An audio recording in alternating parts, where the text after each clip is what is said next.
Good evening, everyone. I'd like to call the regular meeting of the board for March 18th to order. First, I'd like to acknowledge that we're meeting on the traditional land of Saugeen Ojibwe Nation, which is represented by the communities of Saugeen First Nation and the Chippewas of Nawash Unceded First Nation. We also think of the Métis Nation of Ontario, whose history and people are well represented in Bruce and Grey counties. We have received regrets tonight from Trustee Ritchie. I would like to begin with the important reminder that our meetings in this facility are a safe space for all. As noted on our board website and on signage as you enter our building, members of the public do not have an opportunity to speak or make comments during the meeting unless they are scheduled to present or delegate before the board. When observing our meetings, members of the public are expected to act responsibly with decorum and respect. Blue Water District School Board meetings are held in public, but are not public meetings. These are business meetings conducted for the public to view if they wish to do so. Racist, discriminatory, unwelcome, disruptive comments and/or questions are not acceptable at any time. Thank you to everyone for your support in upholding a safe and respectful space for all. And before we begin, could everyone please ensure that your electronic devices are silent or turned off so as not to be disruptive during the meeting. I hope everyone had a chance to enjoy some relaxation and reconnection during March break. As we gather this evening, I would like to reflect on some important occasions happening this week. First, we think about and extend best wishes to the students, staff, and families of Beavercrest Community School as they settle into their new building. Yesterday was day one and an exciting start of another chapter in Beavercrest history. A few other upcoming occasions remind us of the importance of diversity, unity, and our responsibility to the planet. This Thursday is the first day of spring, which is a time for renewal and growth. An International Francophonie Day, a celebration of French language and culture. We will be hearing about French learning in Blue Water a bit later this evening. On Friday, we will acknowledge the International Day for the Elimination of Racial Discrimination and World Down Syndrome Day. Both occasions share the common themes and value, dignity, inclusion, and equality for those who are marginalized and face barriers. And let us not forget about Earth Hour this Saturday and the many ways in which we can contribute to protecting and preserving our planet. I know that many of our students and staff will be finding unique ways to deepen learning and awareness this week around these crucial topics. I am looking for a mover and seconder that the agenda for the regular meeting of the board of March 18th, 2025 be approved as printed. Trustee Long and Trustee Lutz. All in favor? Thank you, that is carried. Is there any disclosure of pecuniary interest on any of the items on our agenda this evening? I see none. We have several sets of minutes to approve tonight. We do weather challenges. First, that the minutes of the regular meeting of the board of December 17th, 2024 be approved as printed. Trustee Johnstone, Trustee Lutz, are there any errors or omissions on this? I noticed one small thing. Trustee McComb joined us that night online and wasn't noted in the minutes, so that could get changed. Otherwise, all in favor? Thank you, that is great. Secondly, that the minutes of the Committee of the Whole Board meeting of January 7th, 2025 be approved as printed. Do I have a mover? Trustee Craig. Trustee Weeks. Any errors or omissions? All in favor? Thank you, that is carried. Next, that the minutes of the Committee of the Whole Board meeting of February 4th, 2025 be approved as printed. Trustee Morgan, Trustee McComb, any errors or omissions?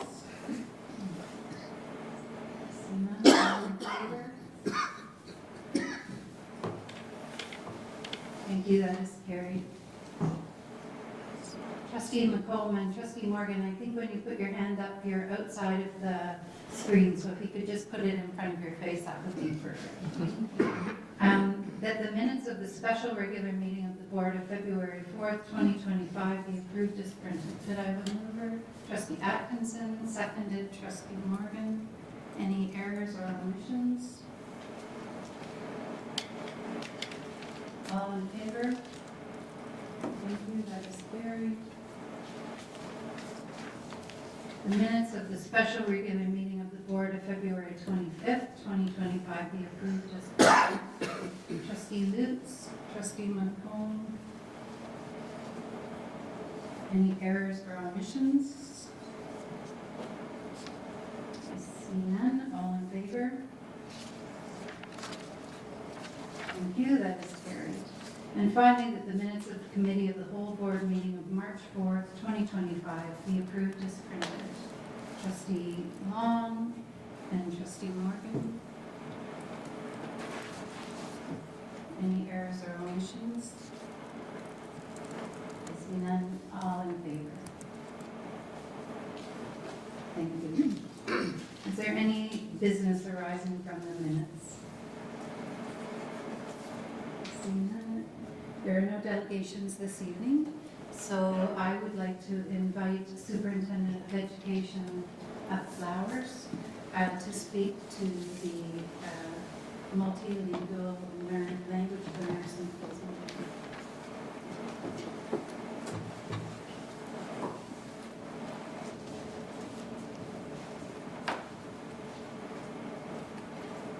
Good evening, everyone. So in the fall, we did a presentation about how we support multi-language learners in Blue Water. And at that time, we were just about to embark on our symposium for our multilingual language learners. And we have since had a symposium. And so I'm inviting Learning Services Administrator Karen Sprague, who is going to speak to you tonight about what occurred during the symposium for our multilingual language learners.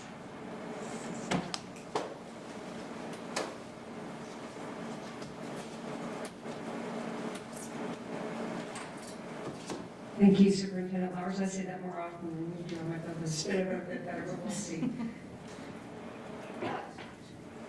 So I'm really pleased to talk to you about the multilingual language learners, the MLL symposium that took place on November the 27th, 2024. Blue Water currently has approximately 1,200 multilingual learners representing over 60 different languages, such as Arabic, Urdu, Spanish, and Punjabi, along with a large Mennonite population, approximately 570 students who speak either Low German or Pennsylvania Dutch, many of them being David Martin Mennonites.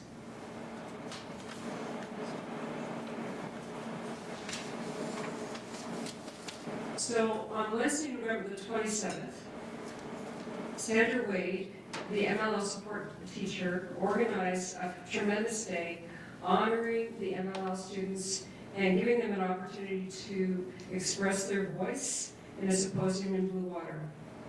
The symposium had two goals based on an inspirational text called Penciling It In, and you can see a picture of the text on the screen.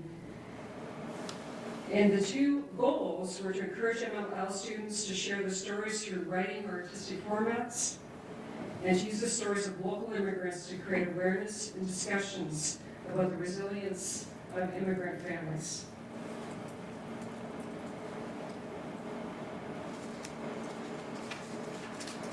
Just to give you an idea of who was in attendance on that day, we had 70 MLL students, 13 intermediate and secondary teachers representing 12 schools across Blue Water.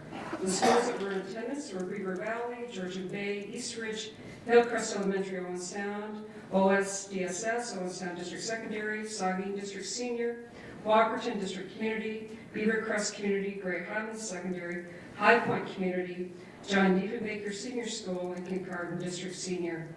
Transportation was provided through MLL funding, along with a lunch that recognized the differing needs of students who could be in attendance. So we did a taco bar on that day, and recognizing that for some students, they have dietary needs that are different than maybe what we would eat every day, so we ensured that there were halal and kosher meat options, and for students who are vegan or vegetarian, that there were options for all dietary needs.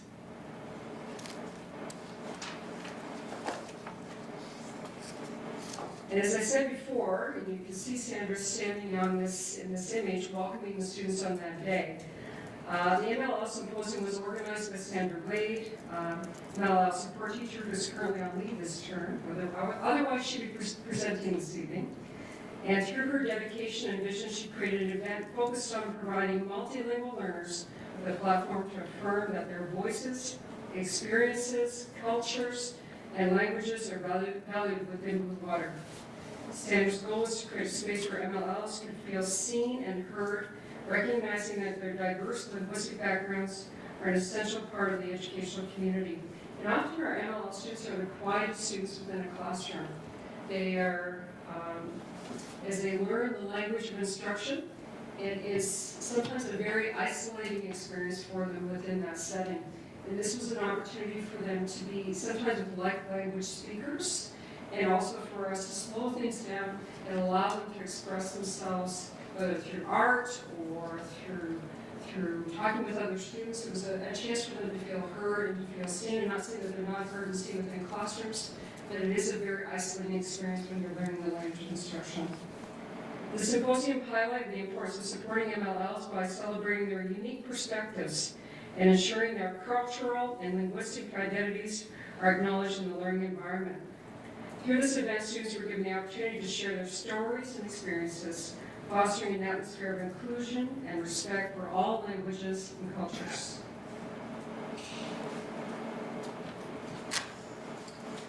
A big focus of the day was about called Penciling It In, and the co-authors, Jaya Kugaja and Islay Graham, were part of the event. I hope I'm saying their names correctly. I apologize if I'm not, and if you know them, just apologize to them for me. And the book is based on 27 stories of first-generation immigrants within the Grey and Bruce counties within this area. It emphasizes the opportunities available in the area while serving as an inspiration for newcomers. And Blue Water is currently working on a similar book that represents or captures Blue Water stories of students and newcomer students to our schools.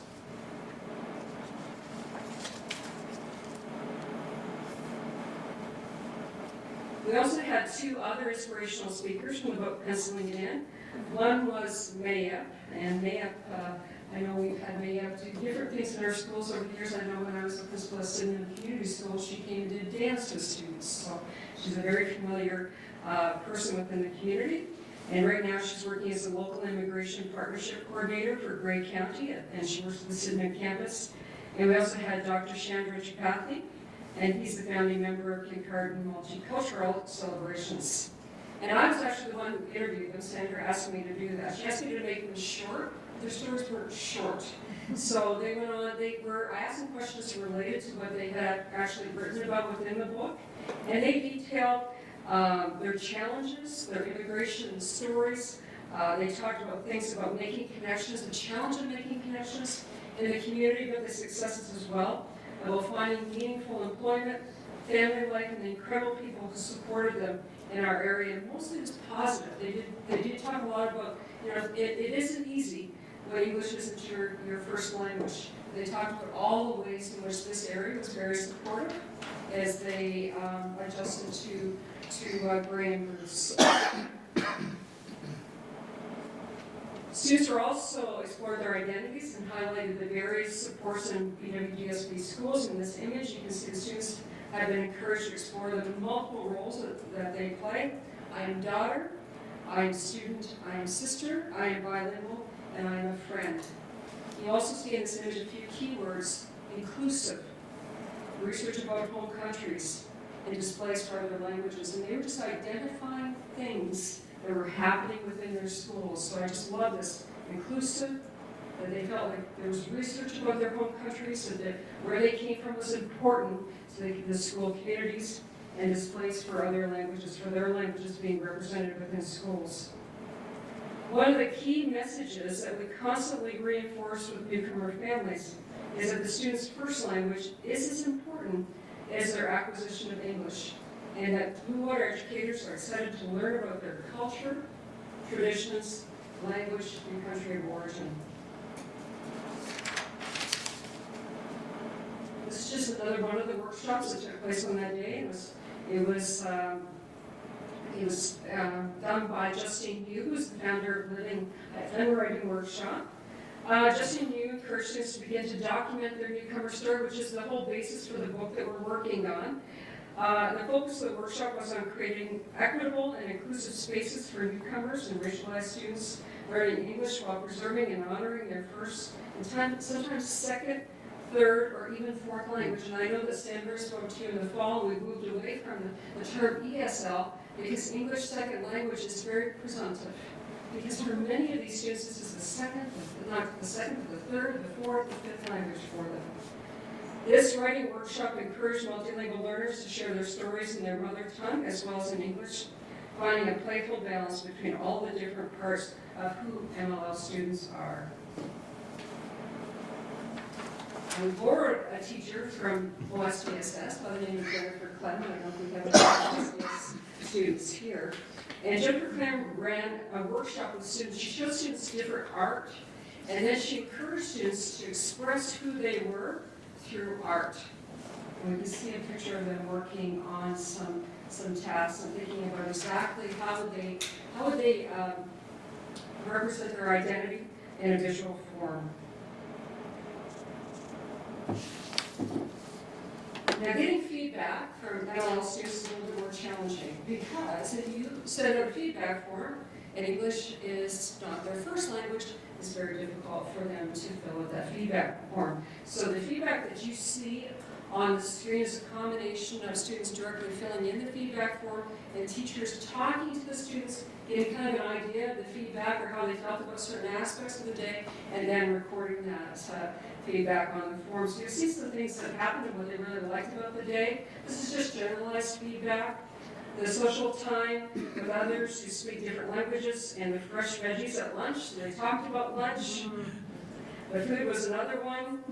You know, probably eating and talking and laughing and having fun. I came down and watched what was going on at lunchtime in the multitude of languages that were being spoken, and the energy was just amazing. You could tell that the kids felt like they belonged, they felt connected, they felt appreciated for the day. Another on the art activity, some more feedback. I got to express myself. I loved learning about yourself and all the things you like. Fantastic, authentic tasks the students were really engaged in. So thank you for the opportunity to talk about the MLL Symposium. Thank you so much. Do trustees have any questions or comments? Trustee Craig. Well, I have to say, it sounds like a very impressive program, this MLL program. I underline things that speak to the program, but also speak to the culture and the values of this board.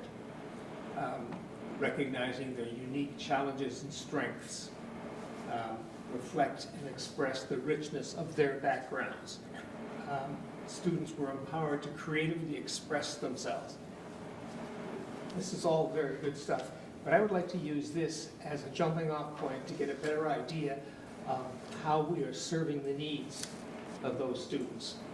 So I've got a couple of questions that I'll try to put them together as one, so I'm not getting in trouble here. I'd like to know, to begin with, how many ESL teachers, I still use that term, are working every day with students. 1,200 students. That was amazing to find how many we have who are in this category of I'll put it a category of requiring help in acquiring English. Many, many different linguistic backgrounds, I'm sure.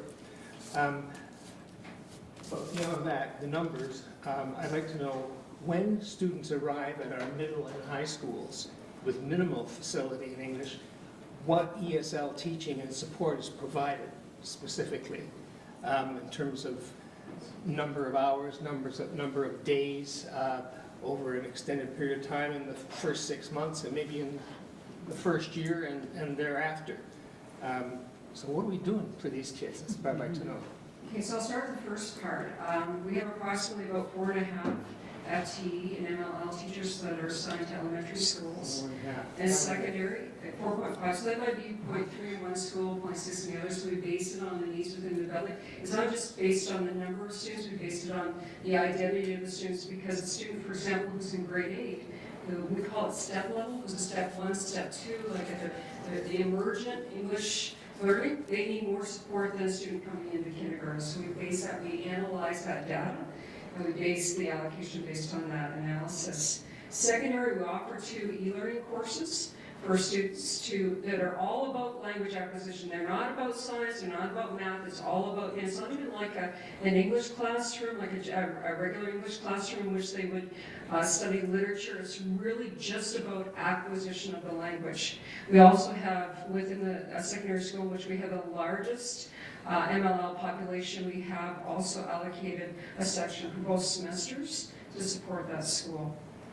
We also provide as well a lot of tech support for our MLL learners. Like we have, Martha's sitting in the audience, I think we have about 150 iPads that are out in circulation, because for students carrying around this and trying to communicate is very challenging.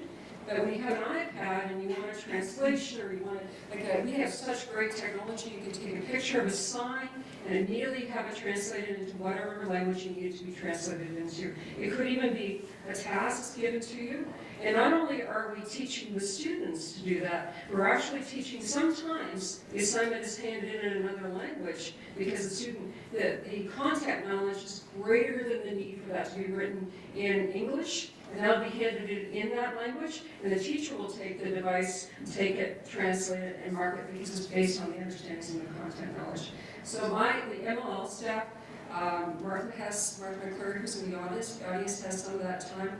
Plus, we also have one other 1.0 FT teacher who goes around and supports. They model good instruction, they model technology use, they go in and they dialogue with students, they work with those students to make sure that transition or that support is there for them as they ensure success in the classroom.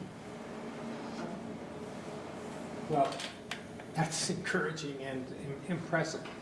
I would like to ask you, and I'd like to ask Martha, whether you think the resources available to you are adequate, and if not, to what degree are they inadequate? Or I can take it. Doesn't matter. Through the chair, we are funded for MLL students to support them through when we register a student and we register the country of origin, and if they are a multilingual language learner, then we are funded specifically for them per student as well. I was just going to say it's based on a 5-year model with the most money coming for the first year, and then the funding decreases as the assumption is they need less and less support the longer they're within a school setting. That doesn't really answer the question. I was asking you to give me your assessment of how adequate those resources are. And are you satisfied that you really are helping these kids to get up and run with, presumably, the English language? I think from the presentation we had in the fall, as well as what Karen has shared today, I think we're doing a very good job at supporting our multilingual language learners. We can always use more money. We can always use more money. But we do get specific funding for them that is very helpful. And as Karen said, it's on a graduated basis, with the idea that as they progress through the years in school, their English development is improving. There's also things that we do with them. We encourage them, for example, to watch TV at home, or pairing them with another student that is familiar with their first language, but who also is further along in the step process in English. So they are able to support that way as well. So there's lots of different things that we do that don't actually cost a lot of money that we can do to support our English language learners. Student trustee Powell? Mine's more of a comment than a question, but I worked with Isley Graham, the co-author of Penciling It In, and I just wanted to say how wonderful it is to see, she's been involved in so many things locally within the LSAP community, and is such a smart person, like, so smart, you guys, like, been involved with so much stuff. So it was really amazing to see that you guys had chosen her to work with. I actually was unaware that she even had a book. That's insane. She's not much older than I am. So beyond incredible that you guys are working with young people and supporting their projects and supporting their like messages that they're trying to promote. Because I think a lot of times things like that get lost. And it's so important to uplift that and help people use their voice. And I just wanted to commend you guys for that. I thought I had recognized her name. I met her when she was a young student at Hepworth. So. Trustee Long. Thank you for that last comment, beautiful. I was trying to, through the chair, I was trying to imagine being flown 6,000 kilometers away and dropped in a strange land with strange, I just mean different when I use the word strange. A strange land with different culture and different traditions and different daily realities. And if I'm alone, or if I'm one of just a few, that's terrifying for me to grasp. So that thinking of our MLL students, multiple language learners, do I have that right? How terrifying it could be to arrive in this great country and possibly be alone in a small school, or be one of only 3 or 4 in a high school setting. It would be really scary. I was just trying to imagine what that would feel like. So what a beautiful use of funds from the government and from our taxpayers this is. I don't always agree with all of the directions DEI takes, but this is center of the target. And whenever we can, we should try to spend every single penny we can on something like this. I believe Ms. Graham's parents were both teachers with us also, mostly at PSDS. But what a beautiful, and thank you for the thorough report and the time dedicated. That I was realizing how long that would take. Thank you. Gratitude, gratitude. I forget that. So to all involved, and undoubtedly it's government mandated, but the way we took that envelope of money that we can never get enough of and used it for something this good and moral and integrity-based and a wise use of funds is a beautiful thing, and I'm proud to be part of that decision. Thank you. Oh, I have one quick question, if I may. Just a data, FTE, I think I heard you say 4.5 elementary full-time equivalent, and what was the secondary? Approximately? Yeah, it's one section per semester for the e-learning and one section per semester allocated to Greyhound's secondary school. Okay, so 6 or 7 FTE approximately. 0.67 in total. Okay. Do they all regularly see these students? Do they all regularly have contact face-to-face with MLL students? Greyhound's would.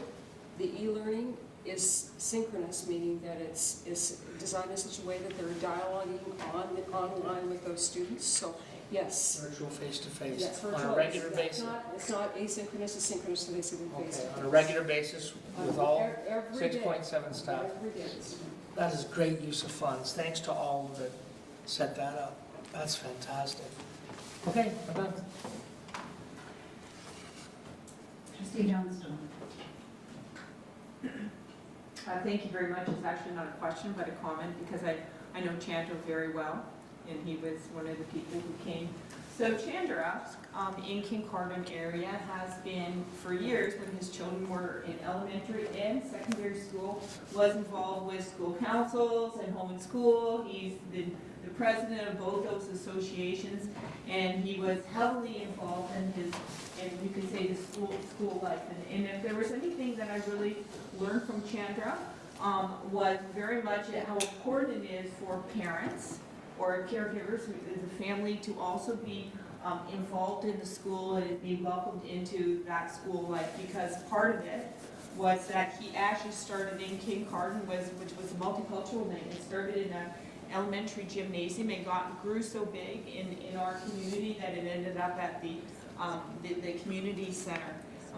And because he recognized that himself and his family as immigrants, that there were others within the community, but that the fact is that in reality in Canada, we're all immigrants. And that, so this multicultural night turned into where everybody could present their, say their cultural background, and there's food, and there's dancing and everything. And so he's been an amazing person in our community. But the main thing I want to say is that it's just not as important for the parents to be welcomed into the school life and to be welcomed into our you could say that those organizations, because they enrich them.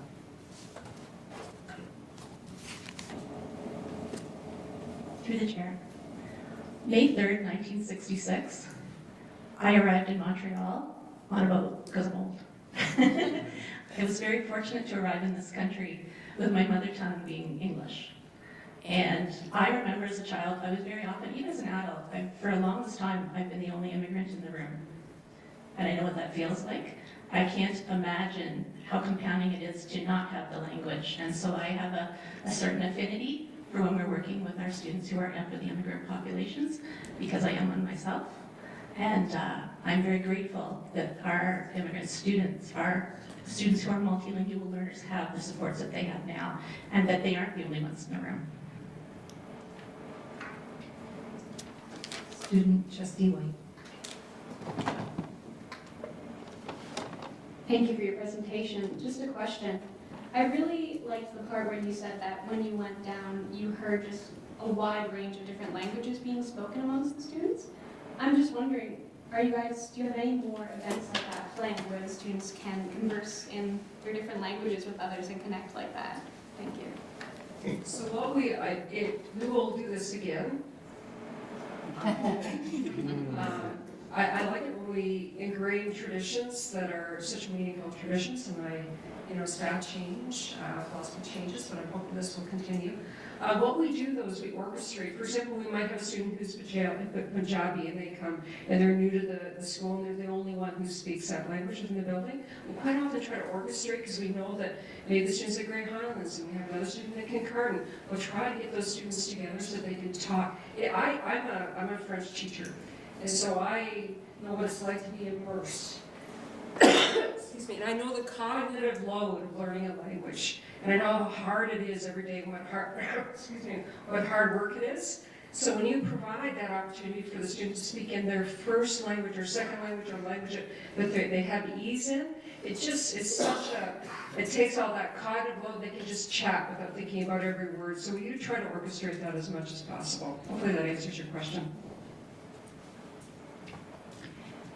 Am I correct that there's also AQ courses for additional qualification courses for teachers that they can take in the summer to learn about supporting these students who may not be their primary focus? There definitely are AQ courses, and we fund them. So we put out a number of memo communication to the teachers within Blue Water, usually in the fall. And if we probably fund on average about 6 or 7 teachers a year to get those qualifications. So it gives them that extra set of skills within their backpack when they're serving the MLL students within their classroom and addressing the needs of the MLL students within their classroom. Any other questions? Trustee Gray. I'd like to follow up on what Trustee Long was talking about, the fact that it's extremely difficult emotionally to make this kind of transition. You just spoke to it as well. I'm wondering what resources we have that are dedicated to the emotional needs of these students, and whether there is an ongoing effort to identify their problems, their traumas, and help them to cope.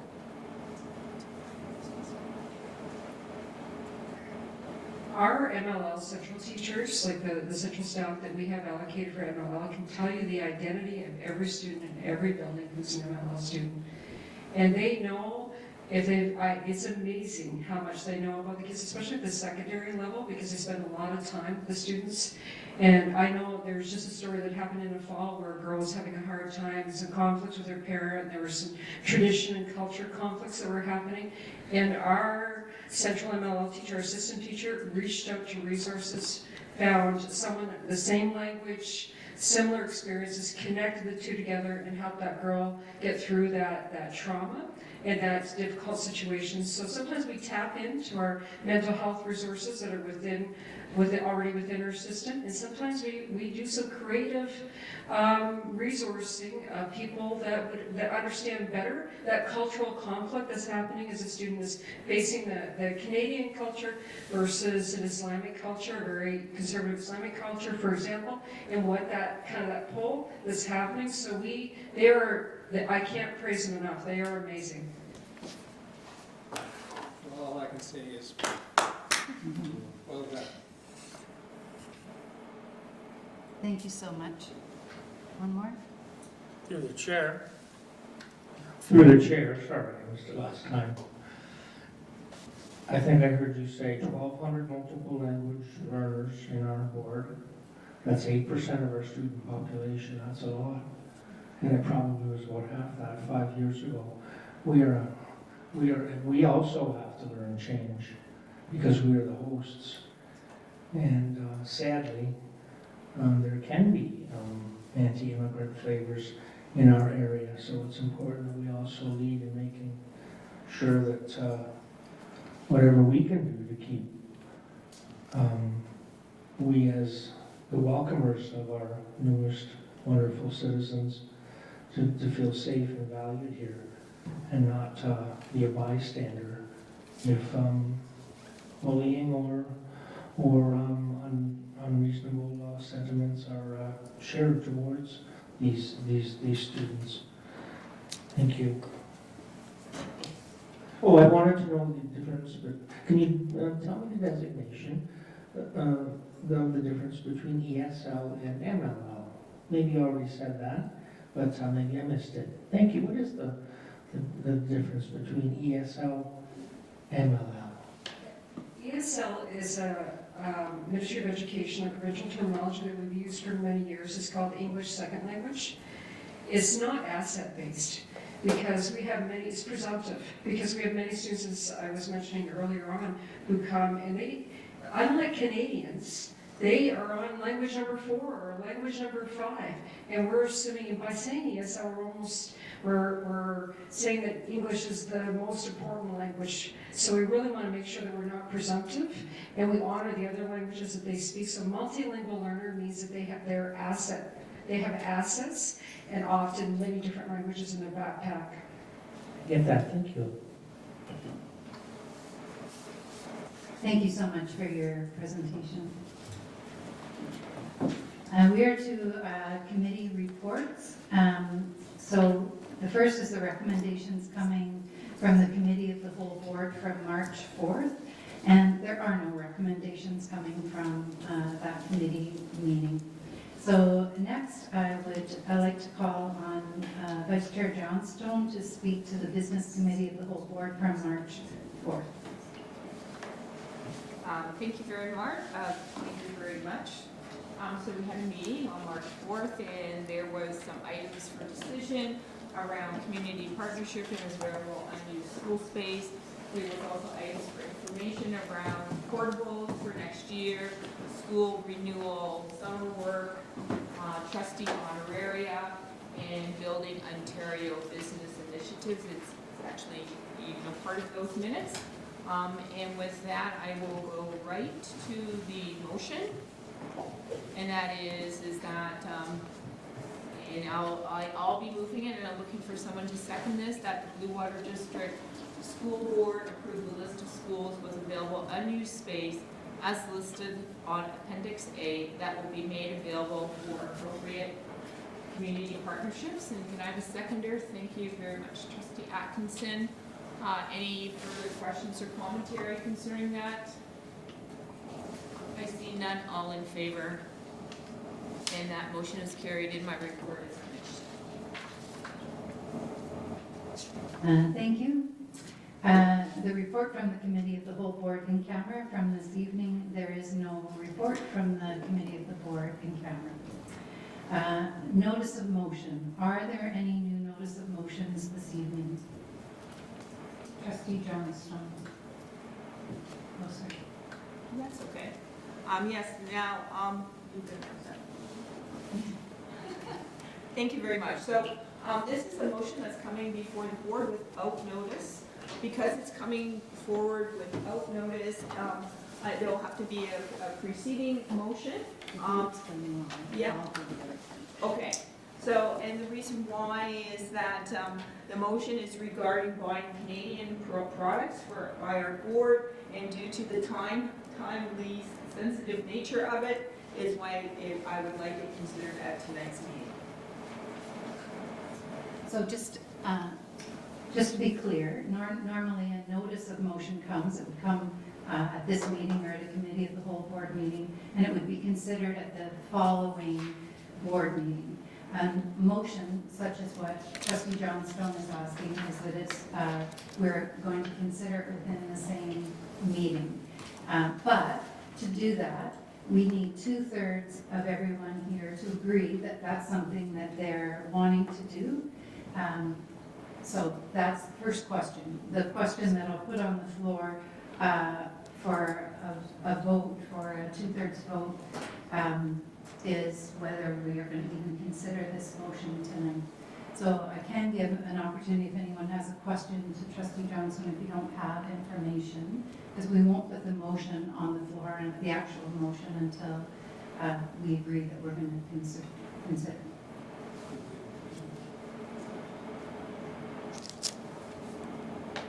Read it? Yeah, I can read it for you. Whereas Blue Water District School Board is a Canadian entity that prioritizes supporting domestic industries and economic stability, whereas recent trade policies have created challenges that may negatively impact fair and reciprocal trade between Canada and the United States, be it resolved that Blue Water District School Board evaluate and implement measures to prioritize the procurement of Canadian products wherever feasible, and to immediately transition away from purchasing from American suppliers as defined by Supply Ontario where viable. Further, be it resolved that the board send a letter to the Minister of Education requesting that similar procurement measures be considered and implemented province-wide. So, if there's no further questions with respect to what Trustee Long? Through the chair or to whomever, and I hope that leading by example, in our requisition department, we'd be carefully studying where we're buying things. Just a thought. We're just getting ahead of ourselves. So the first question. The first question is, are we going to consider this question tonight? And then there'll be an opportunity for a question. Okay, so it looks like people are ready to vote on that. So I will put a motion on the floor that, I'll look for a mover and seconder, that the motion being brought forward by Trustee Johnstone be considered this evening. A mover, Trustee Johnstone, a seconder, Trustee Morgan, all in favor. Yep, it's carried. So, I think Crystal is prepared to put the motion on the screen for us, so you can have a look at it. Yes. I will, do you want me to read it again, or was it clear enough from, it's on the screen. So, we'll look for a mover and a seconder to put that on the floor. So Trustee Johnstone is moving it, and Trustee Lutz is seconding it. And I'm going to let Trustee Johnstone speak to this first. And I'll just remind you, everybody gets a chance to speak twice to a motion. Trustee Johnstone? Yes, thank you very much. So just to write first off is that it's, in my mind anyhow, it's a pretty easy to understand motion. I actually had conversations with someone who created a motion from Upper Grand. And also I had a conversation with a trustee from Simcoe County who also created some similar motions. So we've had some dialogue across different boards across the province who have, concerns. Having said that, I also had a conversation with Andy, who is our superintendent of business, and they very much, him and his department, looked at the motion and made some tweaks because of course we don't want to get, you could say, our business department into trouble, and they're absolutely on board with this. So I think that's really important to trustees, that we're not doing something that is going to cause problems for our business administration.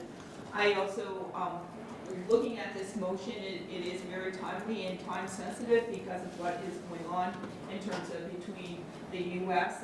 and say Canada in terms of tariffs. And I know that people in my community, and then I get to see what through social media, that there is very much a community spirit going on, and that they want to support their local communities, and whether it's local, provincial, or Canadian, is very much they're all about kind of supporting our own economy at this point. I also, as time goes on, and depending on how things unfold internationally, it is going to have ramifications for our families and then by extension our students. And so it's very much saying that we are going to be a part of, you could say, supporting our local communities. And I think the rest of the motion is easy to understand. So thank you. Trustee Long. I'll heartily speak yes to this motion. We will be amazed at how quickly the children in our classrooms will be affected if tariffs continue. We will be seeing more children with an empty lunchbox because mom and dad may not be employed currently. So this is again a wonderful example of, we're breaking a rule tonight.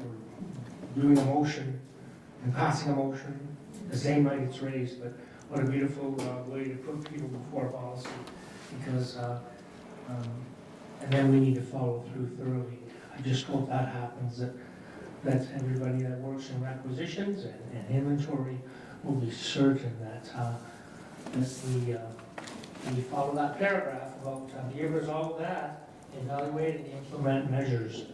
So that means every eraser, every pencil, and every goods and service that the board contracts out is obeying this motion. We need to lead by example. Thank you. Trustee Long. Two things, Trustee Long, we're not breaking any rules. We're following the rules.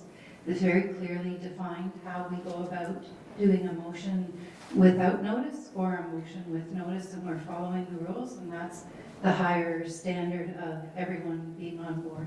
Secondly, Just remember we're breaking what we usually do, that's all. secondly, I want, for your reference, we did have a presentation on this very topic at our business meeting, last business meeting.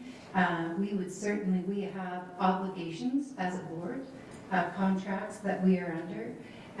We have some obligations that we have to follow and we will follow, and so this is worded in such a way we're viable.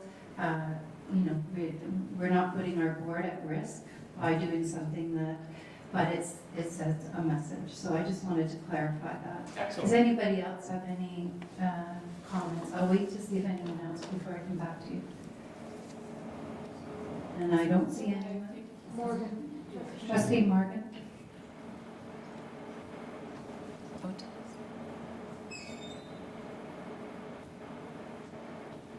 Madam Chair, I would just like to say that I am 100% in favor of this motion. I think with the sign of the times that we have to be supportive of our country. Thank you. Trustee Craig, I owe you an apology. I assumed you had spoken already. Go ahead. My only comment is that this is just one entity, this Board of Education, among thousands across Canada. So we're not going to have an enormous impact through this decision. But the way we can have an impact, which is very important, is through the media, through publicizing this decision. So I look across at Jamie and say to him, make sure that all the communication organs are aware that we've taken this decision. Again, just a comment, that will be a decision that we'll make around this table. And I know that trustee Johnstone wanted to bring that up, so perfect. And student trustee Howell. Following what trustee Craig said, while it is a small drop in a large bucket, I think I really appreciate the add-on that we're going to send a letter to the ministry, because I think it should be something that should be implemented province-wide. And again, like, publicizing this decision, I think will hopefully, in a perfect world, maybe encourage others to follow in our footsteps, because we are such a large organization within like the local community. So yeah, I'm in favor. Trustee Lutz. Thank you so much, and thank you for bringing this forward quickly. This is a fantastic thing to do, and I also just want to add that it is fantastic to do with or without the current political climate. That I just want to say that I hope we will continue it into perpetuity, that we won't link it directly to the current political climate while implementing it. And no, it's all worded just fine. I checked before I commented. Don't worry, take a deep breath. I can see the panic across the table, and it's like, no, I checked before I. But yes, so I just want to say it is wonderful, and I'm a lot. If there's something good that can come out of what's going on right now, it's that we are thinking more carefully about what we're buying comes from. So thank you. Director Webb. Just two comments in relation to things that have been brought up here. Supply Ontario has actually just sent out a bit of a survey. They're collecting data from all school boards, colleges and universities, and what's the other one? Healthcare entities. Just in this regard, so we're wondering, we don't know why they're collecting data, but we're wondering if perhaps they're going to give some direction in this regard. And the other point, just to Trustee Lutz, I would say, and I think Superintendent Lau had mentioned that we are already in really good shape in this regard in this board. We've really been always looking towards procuring Canadian products, so even before the tariff conversation is happening.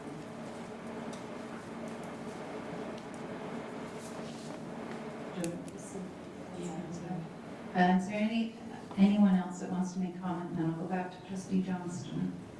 Go ahead, Trustee. When something I said is misunderstood, I need to clarify. I was simply observing it, and I fully support the motion. Well done, thank you. It took time. I fully support the motion. I was just simply observing that in fast-tracking the motion, which is something we don't have to do. That was my simple observation, and I'm glad we're willing to enforce whatever policy is possible to make a nice, valuable shortcut like that happen tonight, because it'll affect our kids' families very quickly. And whenever we have an opportunity, we should put people over policy. Thank you. Great motion. Trustee Johnston. Yes, so we've heard a few things already, and Michael mentioned one, is that they have this motion sent to the Ontario Public School Board so that it can be disseminated to all the public school boards in the province. The other is to send a copy of our motion and perhaps a press release over there from Jamie, and that has to do with is to our MPPs, because they, we want them to support this. Of course, the press release by our board so we can show our community that we are all our elbows are up, so to speak. And finally, lastly is I think that we can also send a motion to the Ontario Public School Board that they in turn pass one in terms of on behalf of all Ontario Public School Boards and including OPPA, because OPPA also buys stuff. So, there you go. So with that, I think we're ready to call the question. Okay. So, do you want me to reread this motion? Everybody's comfortable with it as it reads? So it was moved by trustee Johnstone and seconded by trustee Lutz. All in favor? That is carried. I think are people comfortable with the press release and all of the MPPs and?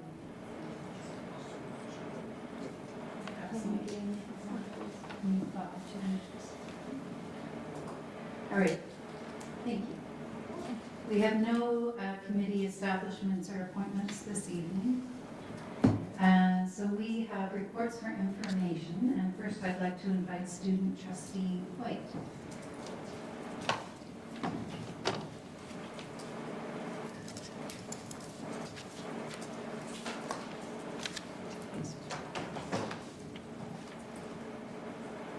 All right. Schools within the Blue Water District School Board have just returned after March break, with many exciting events having already happened and more soon to come. Sports such as badminton, rugby, soccer, and track and field have begun in many schools, and students have been practicing indoors. Soon, as the weather warms up, practices can be taken outside onto the fields. Semi-formals have occurred and are also currently being planned at many schools. Themes like Masquerade, Hollywood, and Night Garden are getting students excited as it is one of the last big events this year. While the United Nations clubs at GHSS, OSDSS, JDSS, SDSS, and KDSS are preparing for SOMA, Southern Ontario Model United Nations Assembly in Toronto. They'll be hosted from April 28th to 30th. Additionally, mock trial clubs are preparing for a mock trial at the Owen Sound Courthouse on May 22nd. Elections for next student senators are coming up and will be decided shortly. Elections for other clubs like the Student Council are also underway to help ease the transition to the next year. Recently, Hayden and I attended the OSTA-ACO Education Action Conference in Ottawa at the start of February. This conference is run by previous and current student trustees from across Ontario, and it allowed us to work alongside other student trustees during many different group discussions, projects, and team building activities. We had the opportunity to hear from amazing guest speakers like Emma Morrison, who is the first Indigenous person to represent Canada in the Miss World pageant stage. She gave us an amazing speech on the importance of not allowing your anxiety to control your path in life. The conference was an inspiring experience that allowed us to have the chance to learn and network with such amazing and driven people. Thank you. Any questions? Thank you. Any questions? Trustee Long? Thanks for a great report. Where did you say the April 28 to 30 United Nations student version is occurring? Is that Toronto? Yes, it's hosted by the high school that is very close to the University of Toronto. Thank you.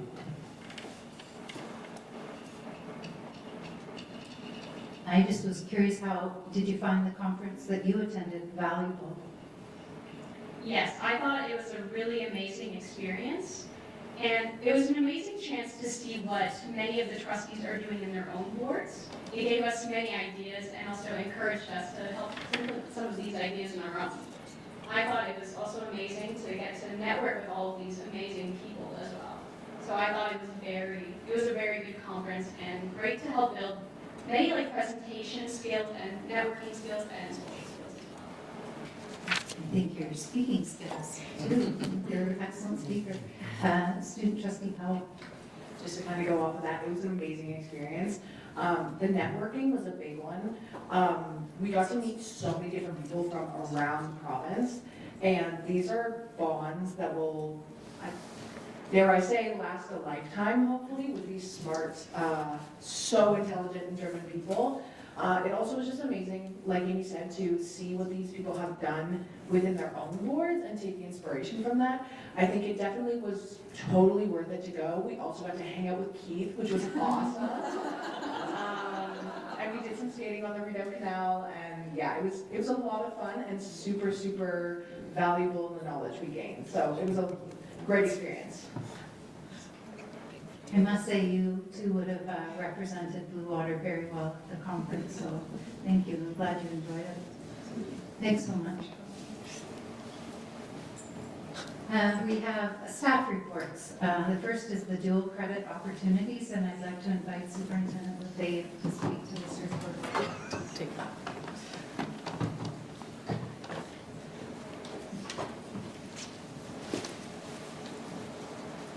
Thank you, Chair. I'm finally learning. It's taken me 5 years, but I got that already on my way up. So another 5 years, and who knows where I'll be. So the dual credit program report, I'm going to introduce to you a few lovely people here to present.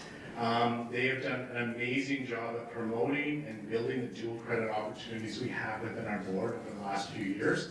We work very closely with both Georgian and Fanshawe to offer some amazing dual credit opportunities for students within Blue Water. So right off the bat, I'm going to turn it over to LSA Learning Service Administrator Kim Harbinson, who will be introducing to you Anita. Good evening. We're very pleased. Anita Koslight is an experiential learning teacher, and she and I work very closely. And she's going to start the presentation, but I have to say that we started working together 2 years ago, and the college, Georgia College, was saying, come on, Blue Water, you need to promote these dual credits. Now they're saying, stop, Blue Water, you have too many credits. So we are very excited to offer this opportunity to help students succeed.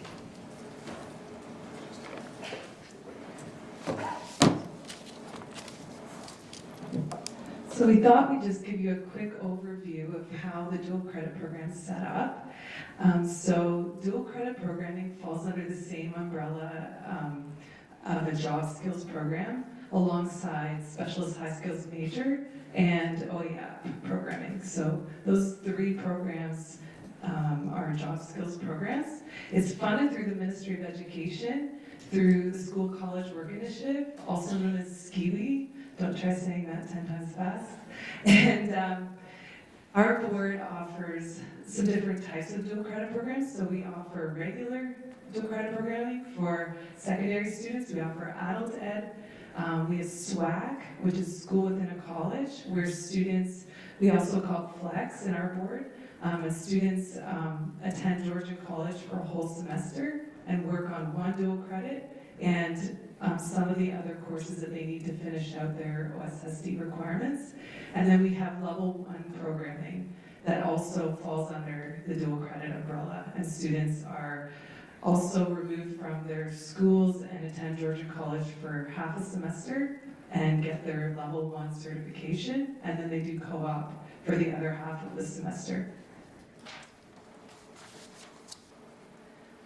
So regular dual credit programs are available for students in grade 11 and 12, with the priority given to grade 12 students. We've had a huge and overwhelming interest in these programs in recent years, so we are offering the priority to our grade 12 students. Students are able to earn a secondary credit and a college credit at the same time.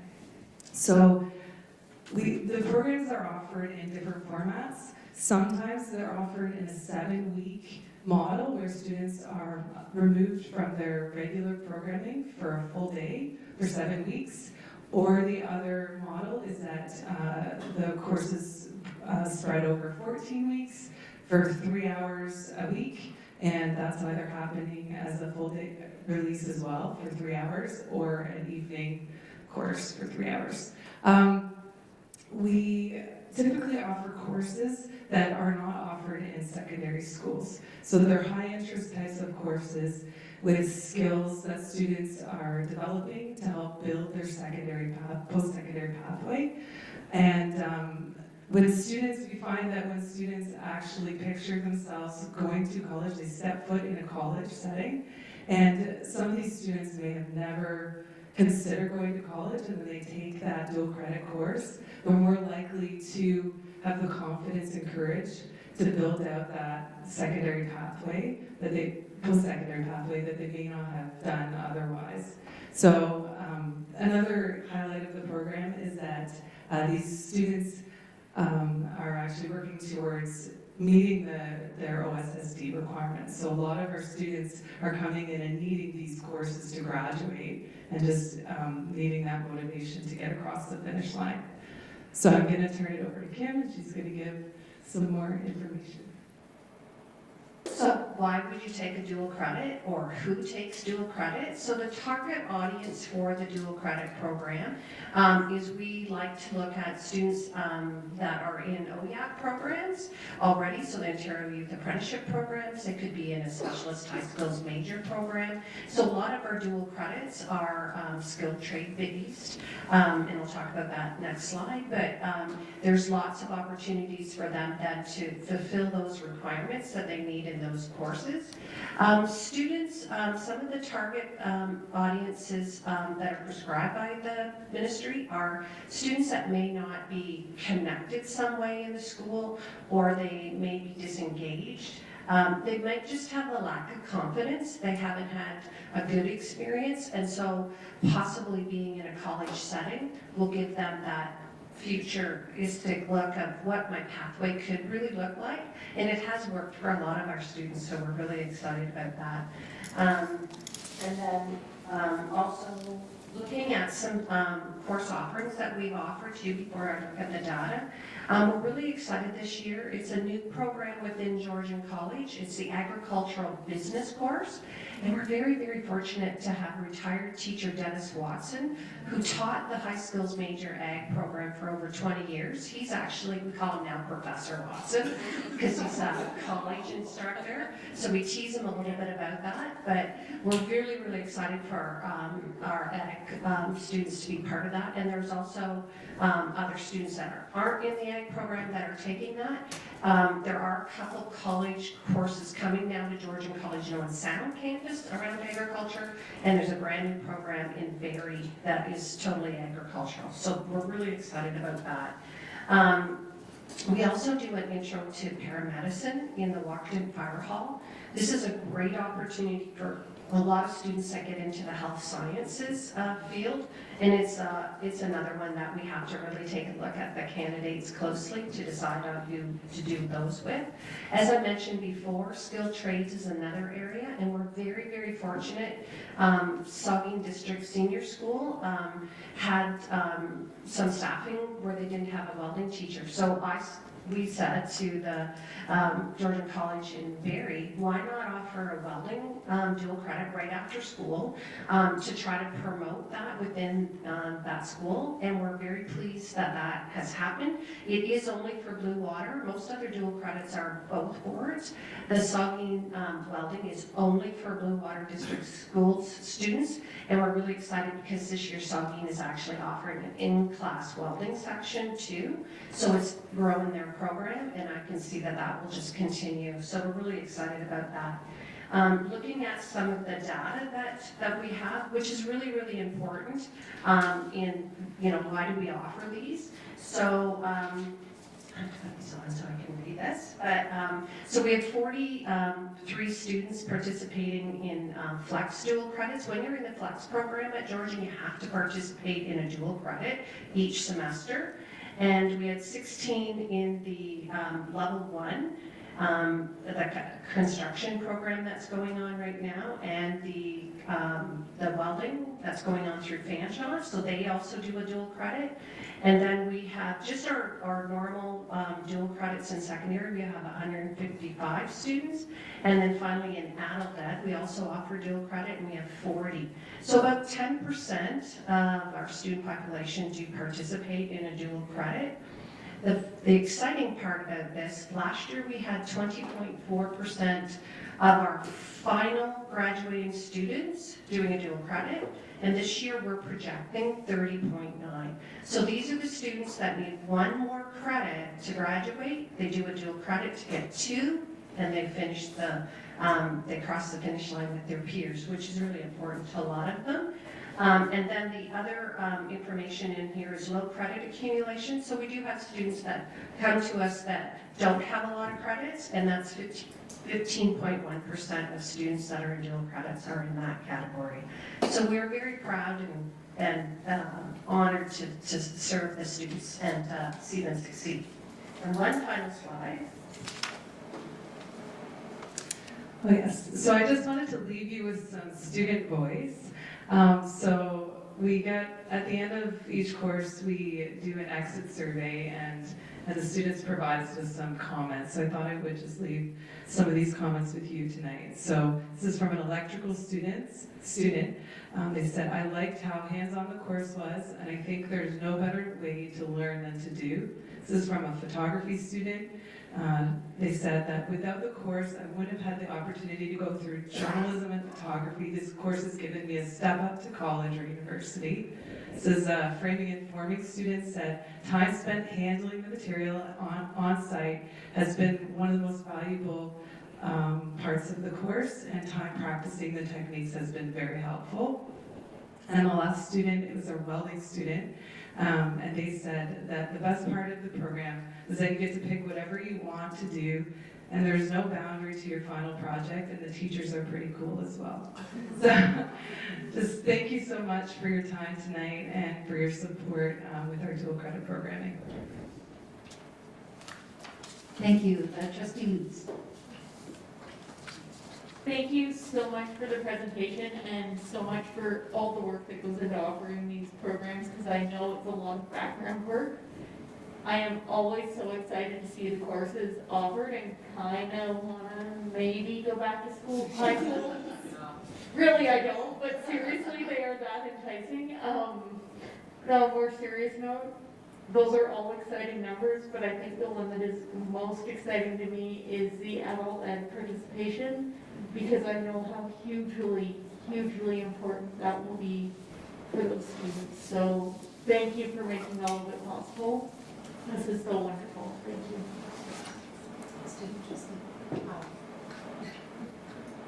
So the first time I met Trustee White was at our criminology dual credit at Georgia College. And the first time I interacted with Anita was her amazing help deciphering through issues that arise. She was so good at helping and being so responsive to me and my guidance department. So shout out to Anita. I don't think I ever formally thanked you for all of that. But it was an amazing experience, and it definitely gave me a lot of insight into what an actual college class or university class would look like. They're often kind of set up a lot differently than the average high school or secondary school class. So it was really great to see that. I also think that throughout the 14 weeks we had, because ours was one that was after the regular school day, students became more engaged and participating in the lessons that were being taught and the discussions that were being had in the class. And I think that was awesome to see, especially given that a lot of students, this is their last credit they need. They seem to really get involved, which was really awesome to see. Trustee Gray. When I think of skilled trades, I primarily think of the industrial and the building trades. And clearly this goes beyond that. But I'm wondering if it is extended to healthcare, to food preparation and hospitality services, and marketing. Also, the business side of things, marketing and other business skills. Extending it in those directions? Yeah, we actually have extended it. This year we offered a basic baking and basic cooking course, which were very successful. And we had, what else did you comment on? I forget. Marketing. Marketing. So ag business And healthcare, yes, we had a success in health course, which was a nursing kind of track. So that course could be used if you entered the nursing program. You can transfer that college credit you used to your first year courses, so pretty neat. I have to, I talked to the ag students, and Professor Watson, their first assignment was, you're buying a farm, tell me how you're gonna pay for it and how are you gonna finance it. So very real life experiences for 18, 17 or 18 year olds, and very relevant college experience, right? So. Trustee Long, somebody's got their.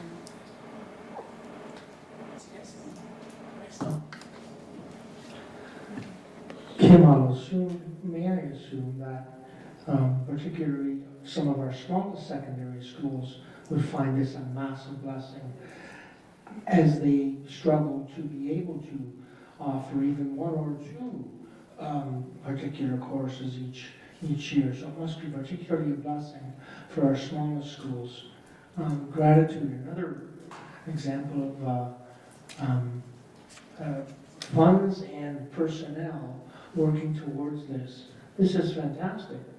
Otherwise, a girl that wants to be a drywall and lives in Tobermory, I realize there's a challenge to get to wherever the classes are.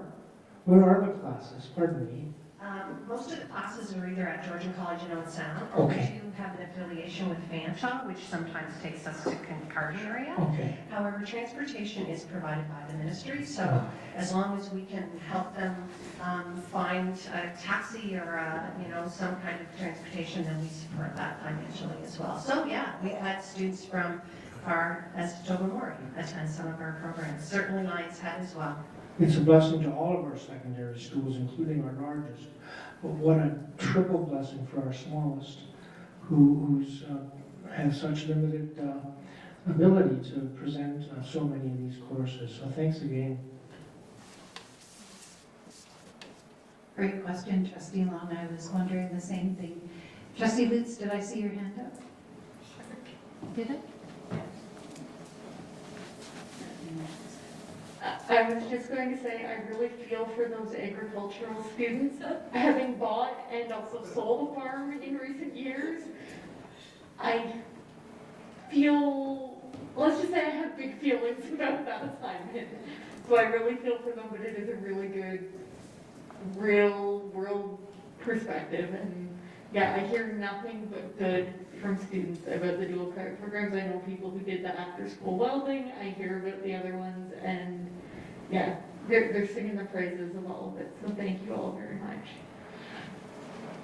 I saw a student, Trustee White, and then I'll go to Trustee Crick. Just a comment. So as Trustee Powell said, we did the criminology one, and then later I did a baking dual credit as well, and I really enjoyed both of them. I thought they were very good, and it was a really great insight into what post-secondary would be like. And the thing that I enjoyed the most was just the variety of courses that were offered. I really enjoyed getting to see all the different ones I could potentially take, and I took them because they were very interesting and something I otherwise wouldn't have considered. So just very good. I love how we have such a variety. Trustee Crick. Seems to me one of the most interesting things you said was that the percentage of students who are accessing this program has moved from 20% to 30%. But you also said that it can have a tremendous impact on them in terms of their self-perception as potential post-secondary students. In other words, they can be encouraged to go to college or university. So my comment would be that I'll be happiest when this program becomes almost universal, that the 30% is at 75%, because I think it's good for any student to get beyond the high school environment into the post-secondary environment and see that, yeah, they can do it. I just can add one thing. So we haven't talked much about the level one dual credit. And the level 1, where the student will go, let's say, to do the carpentry for one full semester and then a co-op. I've been at those graduations, and Anita's at those and Kim's usually at the graduations as well. And when we talk to those parents about what their students have experienced, and the fact that they were so close to like they're a year from graduation, and all of a sudden they find out about this level 1 and a hands-on approach to carpentry and a co-op available to them, and having that level 1, if you understand apprenticeships, that is one huge step that gives you such a leg up, because if you're an employer and you take on an apprentice and they have their level 1 certification and all the other certifications that go along with it, they are just that much further along to getting to their full apprenticeship. And then it also comes with the Ministry of Labor provides a coach to help you with the next steps to get your level 2 and then to become a full-time apprentice. It's just a phenomenal experience. I've talked to moms and dads with tears in their eyes because their sons and daughters are that much closer. Actually, my wife and I, we built a house in Saugeen Shores recently, 3 years ago now. And one of the students that was there had an OEAP shirt on, or a sweater on, and I talked to her, and she said, yeah, I was part of the level 1 dual credit carpentry program. And then she was on an apprenticeship path with the builder that we were using. So it was such a lovely story to see like one of our students building my house, and it's a great house. So thanks. Trustee Long. And I heard you say that really this is 2 deals in 1. They get to go and take the course, and then it finishes with a co-op. Did you say that? Sorry, yes, through the chair. So the level 1 program is one where they have both the dual credit, so they get the high school credit as well as the post-secondary college credit. Then they do a co-op afterwards to help support that work. Wow. Yeah. So they've got the book learning, and then they actually go and do it, whatever it may be. That's fantastic. And there's only 3 levels in the apprenticeship, so they've already got a third of their apprenticeship completed before they're done high school. Wow. Thank you so much for your presentation. It is amazing to hear all the programming that goes on. Our next report is the French Second Language Initiatives 24-25, and I'm inviting Superintendent Lowers to speak to us.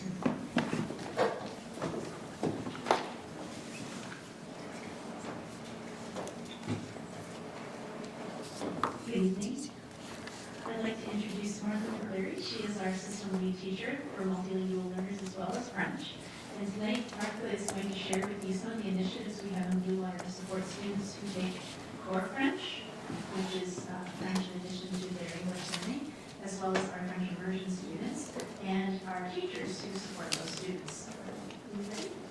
Let's turn these over to Martha.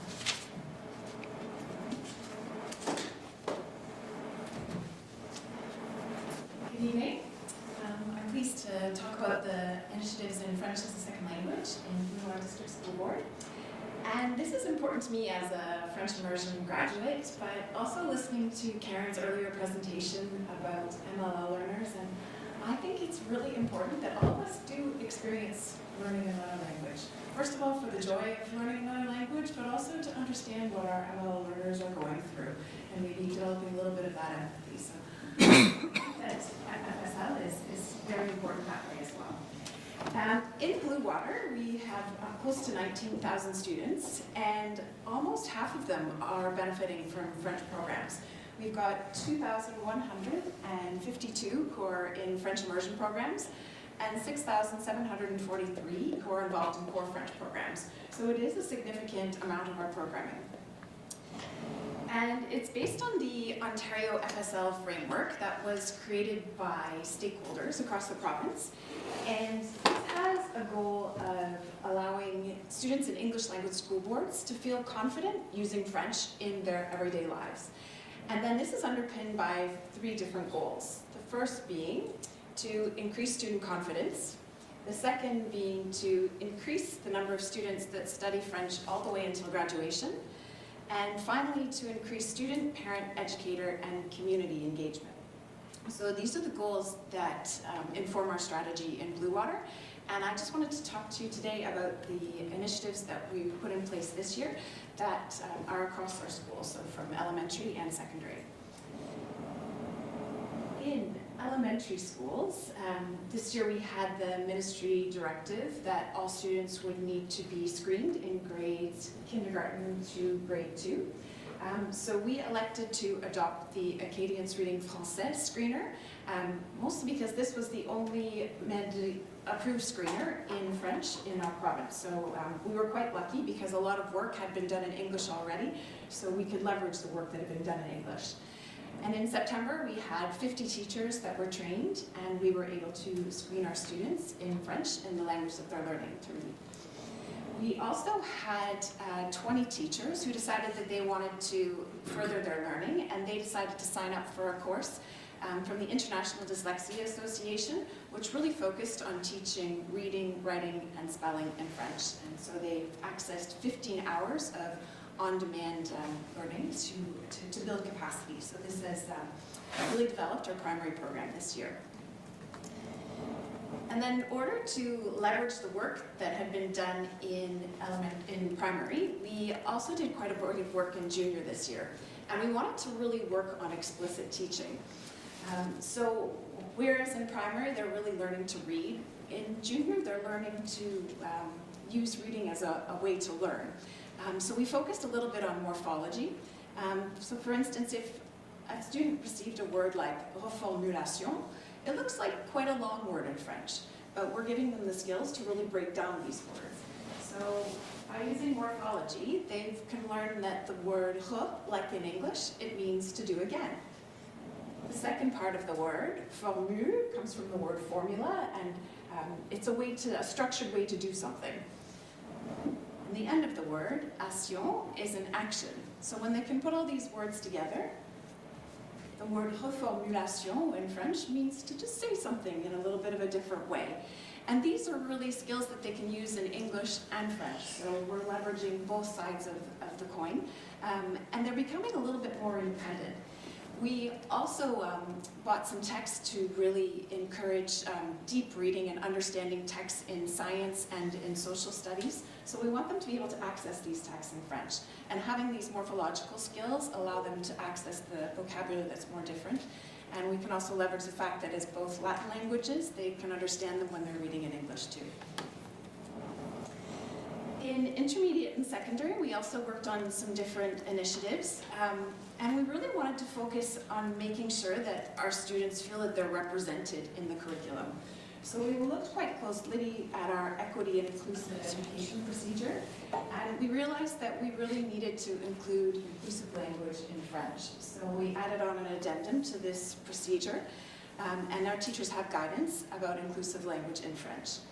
And this was quite challenging given that French is already a very gendered language, so it did bring up quite a few discussions, and those discussions are ongoing, but we're working on making those more accessible to teachers and students. We also looked quite closely at the texts that are involved in French classrooms, and as much as I love Le Petit Prince and I love to read it, we knew that we could update that a little bit. And we wanted to really showcase the diversity of the Francophone world, but also the diversity of experiences of authors who speak French. And we feel we've got a strong library now, and the students are enjoying the books, and we're looking to build those libraries continually. We're also working in intermediate and secondary. We talk quite often about the DELF exam that our students write in grade 12, and we have a large number of students who do choose to write the DELF exam. And we decided to leverage this a little bit in younger years in order to create more of a retention strategy. And we wanted to make it known that you don't have to be a native speaker to celebrate your use of the French language. So we're offering not quite DELF exams, but we're creating awareness around the different levels. And students in grade 8 and 9 are being given opportunities to write mock DELF exams. And this is creating a touch point where they can say, well, I'm maybe not at the level where I want to be, but in grade 8, I've reached this level. And it creates awareness around the exam, and it lets them know that they can do certain things with their French language. So we feel that this is really an asset base, and we hope that it will work as a retention strategy in the future. And we've had wonderful results too. And almost all of our students in grade 8 who try to do it are experiencing success. So it's been positive. And I also just wanted to mention that we benefit greatly from being part of the CEFR West Regional Capacity Building Network. And this is a group of 19 other boards that we work collaboratively with. And we met back in September and we identified the priorities for our boards collectively. And we identified these as single streaming, so moving to one stream in grade 9.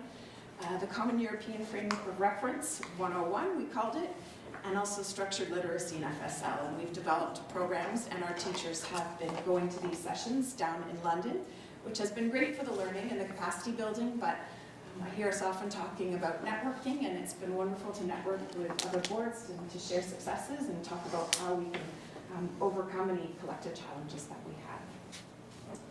So I feel that what we've been doing, buoyed up by the FSL framework, also supports our Blue Water strategic vision that we're always learning and learning always, or as I like to say, toujours apprendre et apprendre de toutes les manières.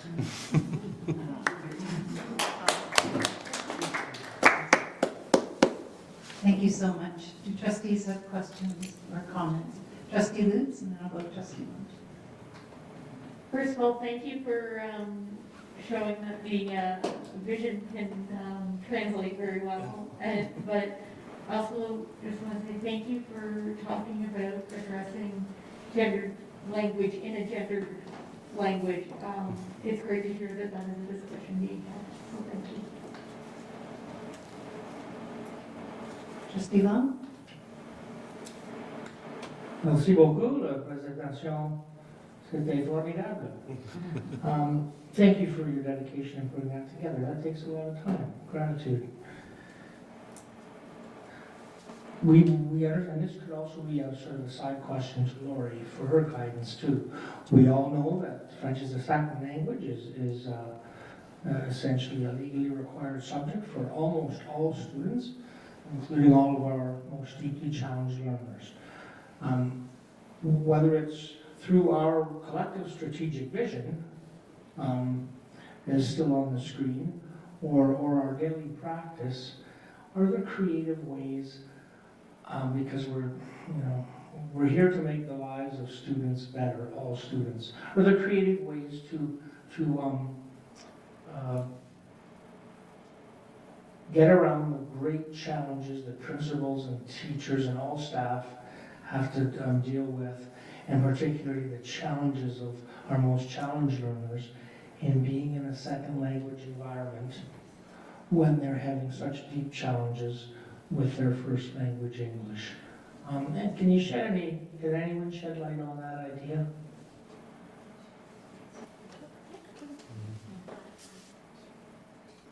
Through the chair, we recognize that language learning is a challenge. We've got lots of research that says that with appropriate support, people can be successful in learning languages.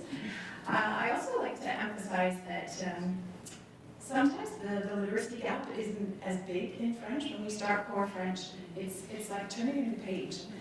So often, suddenly everyone's learning from the very beginning. And if someone had challenges initially, the teaching is very explicit, and you often find that students are very successful in French. And we've had a lot of students that do want to continue in French and have decided that they want to continue in French, and we find that they're quite successful across the board. Student Trustee Powell?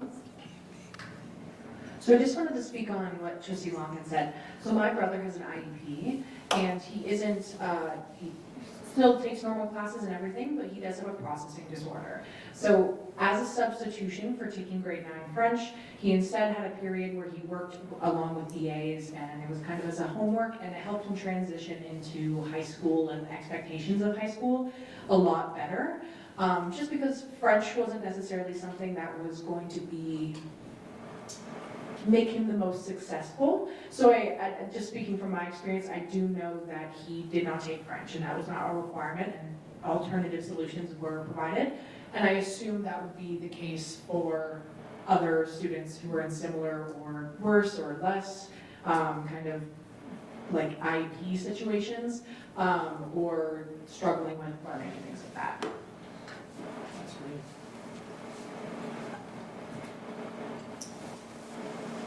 Trustee Atkinson. Just a comment, I recently helped at a school scholastic book fair, and they had sent us a unit of all French books. And in the day that I was there, I was very shocked, and I wasn't in a French immersion school. The amount of French written books that were purchased by the students was remarkable. So we got it by accident, but I maybe put it out there to the administrators that add it to the book fair, because I was very pleasantly surprised on how many French books actually sold. And so maybe that's something that you could pass along, because their posters and bookmarks were also in French. And so I got a refresher, so it was a pleasant surprise. So I just wanted to share that tidbit of information with you.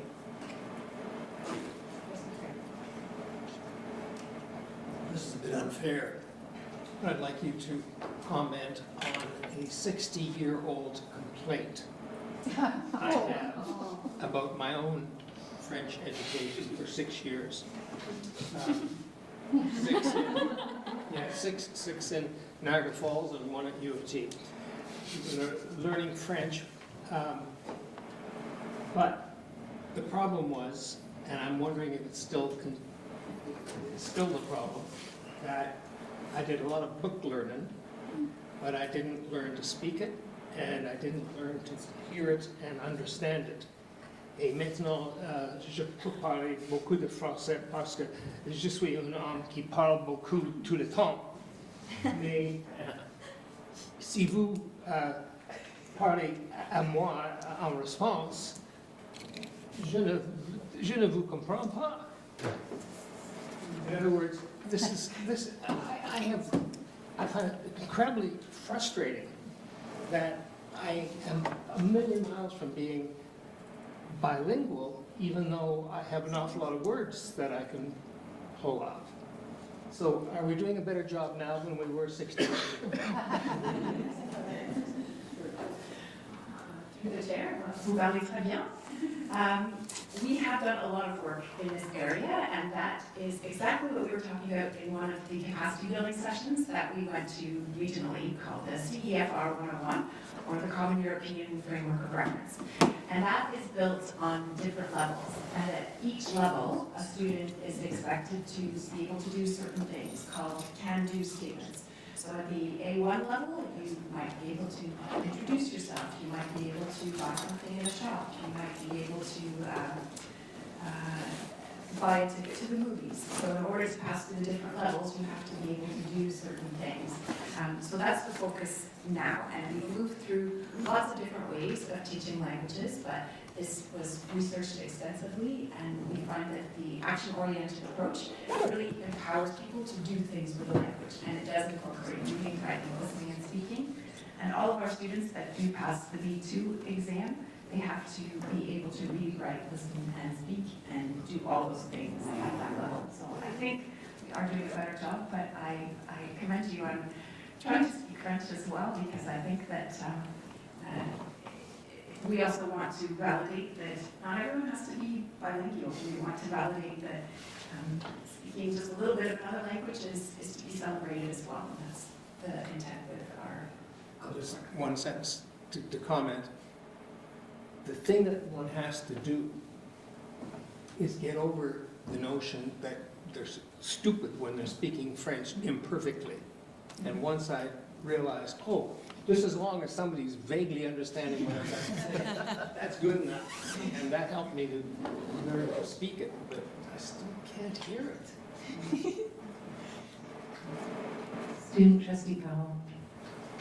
to agree with Trustee Craig, I did go to, I was in a different school board when I went to elementary school, but I again struggled with very much being taught how to write and how to do my accents and everything, but I didn't learn conversational French, and it is very refreshing to hear that you guys are actively working towards that, having checkpoints to make sure that students are actually not just getting the grammar part of it, but also being able to speak it and speak it well in a way that makes sense, because I think that's sometimes something that may get kind of left behind because it's such a complex language with all the conjugations and the verbs and everything. So very refreshing to hear.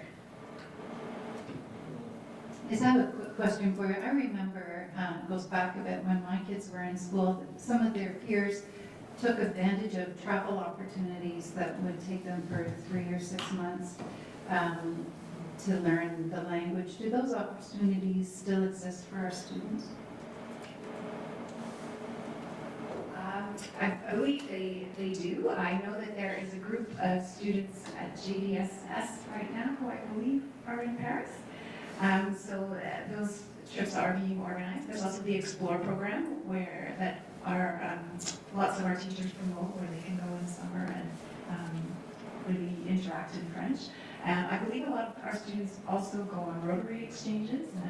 I think this is something that is also something that I would like to develop as well, because I know that being immersed in the language and having to listen to it all the time and having to actually buy your bread in French, it solidifies the learning as well. So something that we can continue to develop.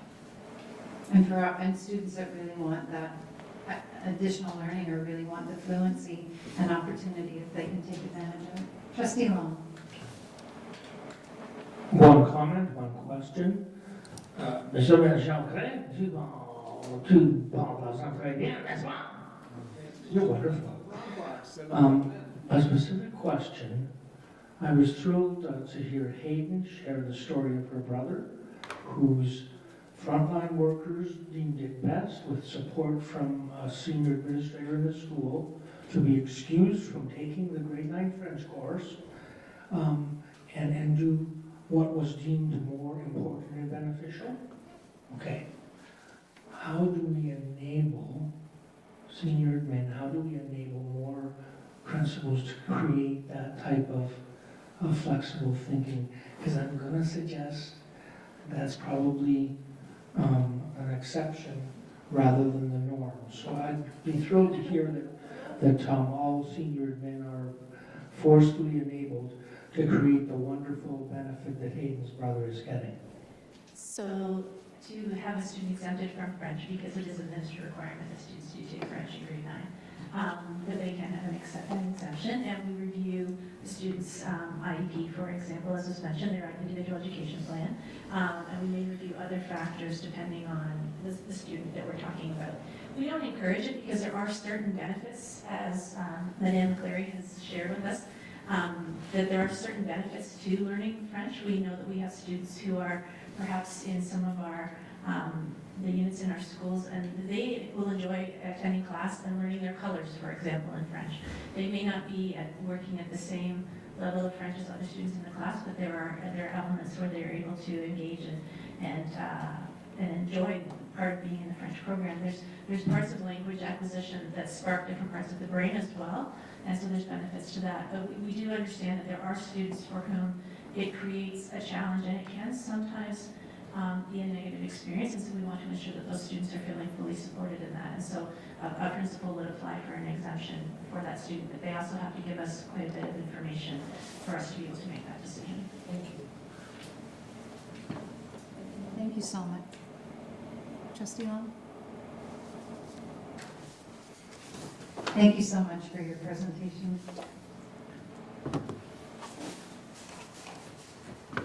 Communications, we have no correspondence this evening. Announcements from student trustees, any announcements?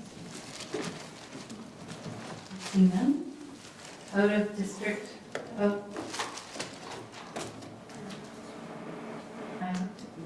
Trustee Atkinson. I have something too. Okay. Of course I have an announcement. Actually, I have 3. So this Thursday, so March the 20th, from 11 a.m. to 11:30, the Windsor Essex Health Unit is providing a module, and it's called Words Matter, helping students build a healthy relationship with food. And I'm enrolled in that, so I can report back to that, Keith, yes, healthy food.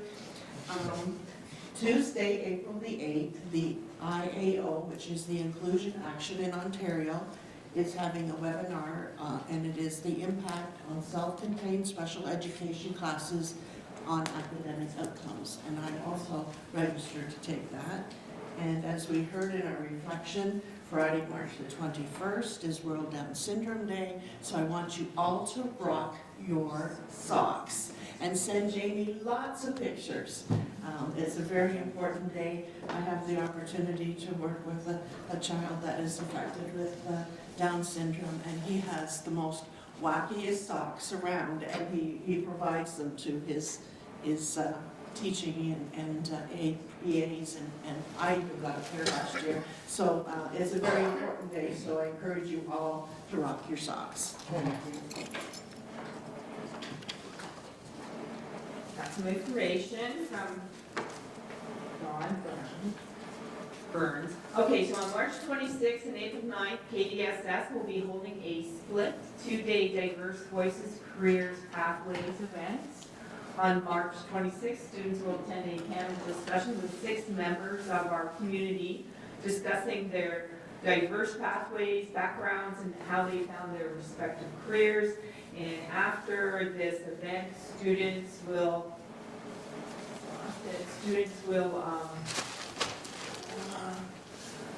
have an opportunity to sign up for workshops on April 9th, where over 30 diverse members of our local community will share their path and how to enter their career path.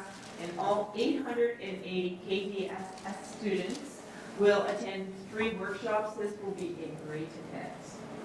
Thank you, Dawn Burns.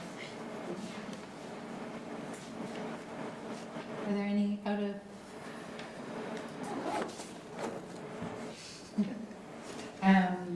district meeting, conferences, conventions to share? You heard of yours, that was great.